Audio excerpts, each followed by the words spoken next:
واحدة لو صلى على النبي وتعالى نجم ونوريك راس الخروف بتتنضف ازاي. في كذا طريقة لتنظيف راس الخروف. في ناس بتصمد بالمية السخنة، يعني بتسخن مية زي بتاع تنظيف الكوارع وبتحط الراس وبتنضفها وتشيل الشعر وتسيب الجلد زي ما هو. في ناس بتحرقها، يعني بتجيب نار معينة وتحط الراس ديت على النار، او في ناس بتولع فحم كمان وتحط الراس ديت، وبعد ما بتتحرق خالص الشعر اللي فيها يمسكها يجردها بسكينه او بخنصر او باي حاجه. في بقى طريقه اللي هي الناس اللي هي ما بتحبش الجلود دي اصلا، فالطريقه دي اسهل من الطرق الثانيه، ان انت بتسلخ الجلد ده. تعالى بقى بقول لك طريقه سلخ الجلد ده ازاي. طبعا زي ما حضراتكم شايفين الصغير في السن ده سن اهو. بص، اول حاجه تشيل القرنين دول ده بالطريقه دي، تمسك من البوز هتشيل القرعه بتاع الراس بتاع الدماغ، هتنيم الراس كده وبأي سكينة هتبدأ من هنا كده، تمام؟ ونبتدي نسلخ واحدة واحدة.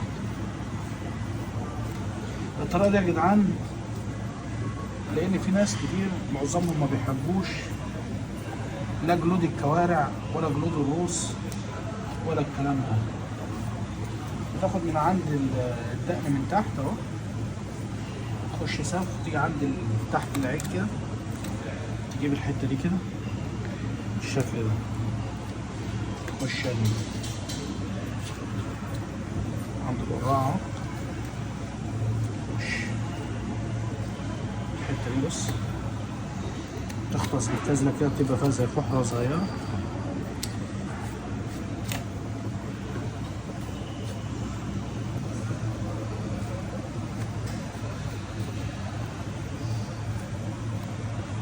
بالشكل ده.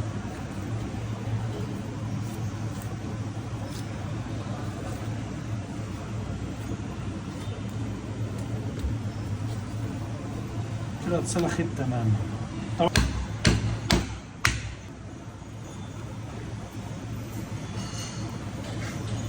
بقى كذا طريقه للطهي منهم، وننزلها على الصفحه بعد السلخه دي بقت بالشكل ده. هي محتفظه بلحمتها زي ما هي، كل حاجه زي ما هي، كل اللي عملتها ان احنا شلنا الجلد. راح نوصل على بعض لك الفيديو، استنى الفيديوهات الجايه.